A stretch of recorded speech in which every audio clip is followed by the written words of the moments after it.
Terrence Clarke is a 6'7", 185-pound wing player. And what I mean by wing player is some sites list him as a small forward, other sites list him as a shooting guard. And I just like to call those guys wings, just so I'm not going back and forth. So he's a wing player. He's going to be playing Kentucky next year under Coach Calipari. He is one of the best players in his high school class. He's from Massachusetts. He went to Brewster Academy, a school famous for a guy like Donovan Mitchell. He's a McDonald's All-American, and I really like him. And the first thing I really like about him, and I think that stands out the most, is the athleticism. You can say that about a lot of people. I could say it stuck out with me when I watched guys like Jalen Green, Cassius Stanley when I was watching him. The athleticism is what really shows, and he has this sort of wiry body, kind of the string bean body, but you just notice he can jump out of the gym. He isn't completely weak. He can get pushed around, but he doesn't always get pushed around. Very similar in that way to when I was watching Brandon Ingram. He would get pushed around, but it wasn't to the point where he still wasn't an effective player. And I think that's the same thing with Terrence Clarke. He will have to put on a few pounds though, but he is young, so I wouldn't worry too much about it. And the thing is, with that elite athleticism and ability to finish above the rim and have great body control, he is able to create shots for himself, make difficult shots in the air, hit at angles that maybe other players who aren't as athletic are. He has a good scoring mentality and has great, again, shot creating ability. When I watch him play, he's a good ball handler. I wouldn't say he's like Kyrie Irving. I wouldn't say he's this elite ball handler. But when I think about the handles, I think of someone like a Jason Tatum or a Paul George, where it's a very high level ability to handle the basketball, but it's not necessarily elite. That's where I would put it. Again, because of his handle, he's able to create for himself off the dribble. He's a really good defender. That again comes with athleticism. We'll have to see about that. Again, I'll get a guy like Andrew Wiggins, where it's he looks like he could be an elite defender because of his athletic tools, but we have to see about that. I like to really judge that once they get to the NBA, more than anything. He's a player that is a really good passer and has good court vision. I really like that about him as well. He's just not this athletic guy who's going to try and score all the time. He can set up his teammates. He uses vision. And again, I think that's something that will intrigue teams, his all-around ability. And it's good. The comparison I'm about to make is weird because of what's gone on in his NBA career so far. But in many ways, it's similar to what intrigues scouts about Josh Jackson coming out of high school and even coming out of college. That all-around ability. The ability to be this athletic 6'7" wing player who can finish above the rim and have the body control. A player who can be a good defender and be a two-way guy in a way. And a guy who can also be a guy who maybe is a point forward, or we're talking about a guy who could be a secondary ball handler. I wouldn't necessarily say go put him at point guard, but I would say that you could play him as a secondary ball handler to a primary ball handler. And it's just, I don't know, maybe it's my Boston bias. I'm from Massachusetts.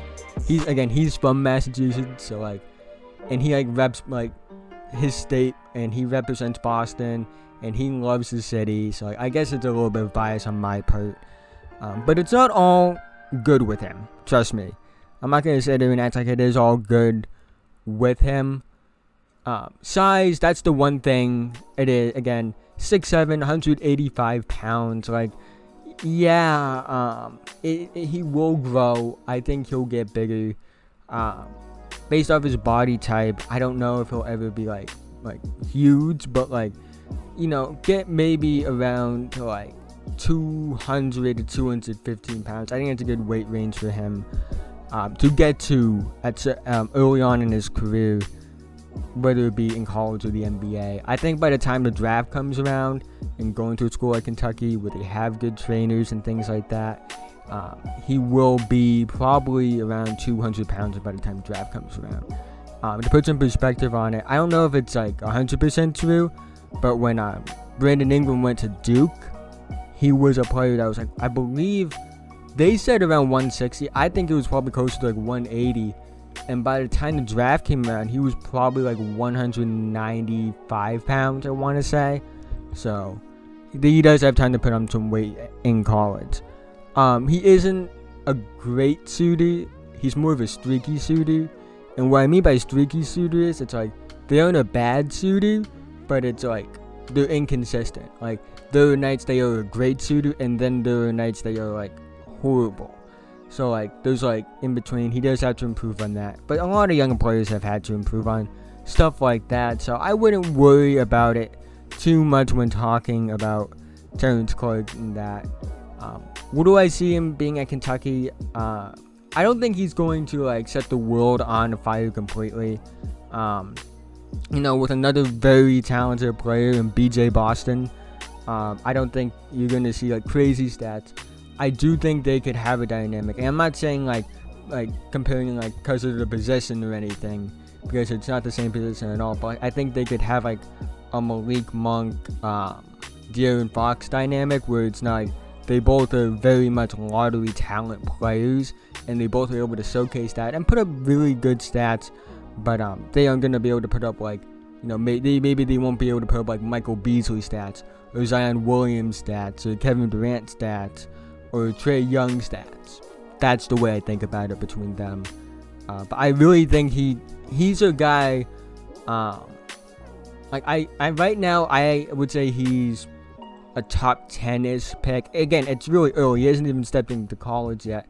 But he's a player, if he really shows out and like the passing is like really there, and it's as good as the scouts are saying it is right now, and he puts on a few pounds, we could see him crack top 5. And I might, and again, this is probably my Boston bias, but I could see him maybe challenging for that first overall pick if, again, he puts on a few pounds and if he improves his consistency. Because right now, I think the consistency is the thing that's holding him back. Because like, if he consistently was a good shooter, he probably would be ranked higher than he is. But right now, again, like Scotty Barnes, he's not better than the top 3 guys in this 2020 recruiting class. I don't think he's better than Jalen Green. I don't think he's better than Cade Cunningham. I don't think he's better than Evan Mobley. But like Scotty Barnes, he's on that bubble where it's like they aren't quite as good as like those 3 guys, but they are still very much guys who we could see going top 5, and I think he has potential to be a really good player. I think his ceiling as a player, it's hard to say necessarily because, again, he is still in high school.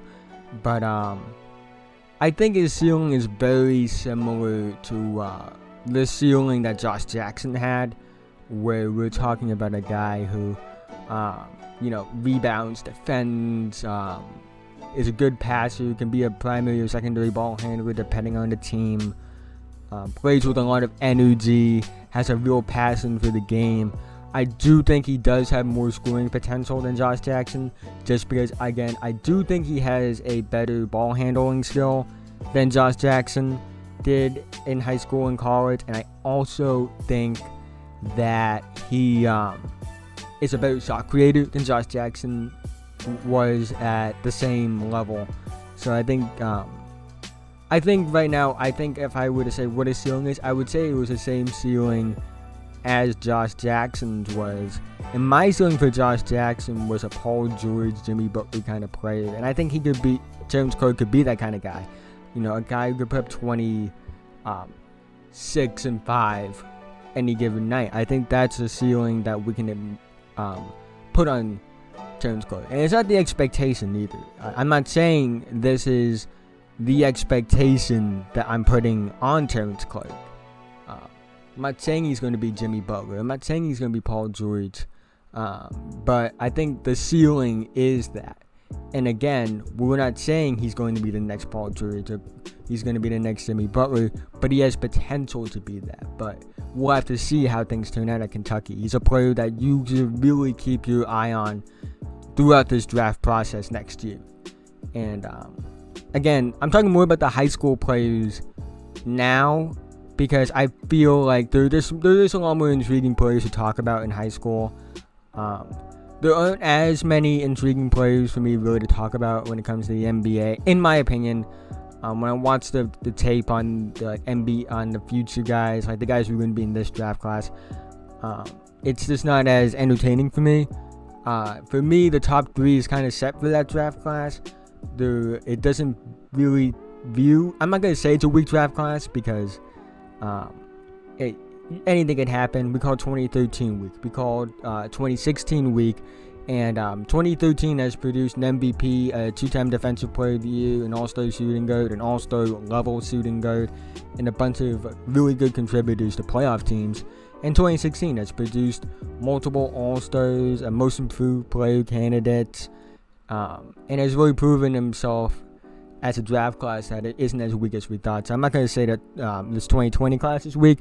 I just find a lot of the guys in this 2020 high school recruiting class more interesting for me to talk about. And, part of why I love Terrence Clarke so much is because not only is he from Massachusetts, and I kind of said that connection with him because of that, but he's, again, a really talented player who was really going to be fun to watch, and just something to keep your eye on. So yeah, that's it. If you made it to this point in the video, thank you so much. It means so much to me, guys. You guys don't understand. But again, thank you. Like and subscribe if you're new. Feel free to leave feedback in the comment section below, and I'll see you guys in the next video.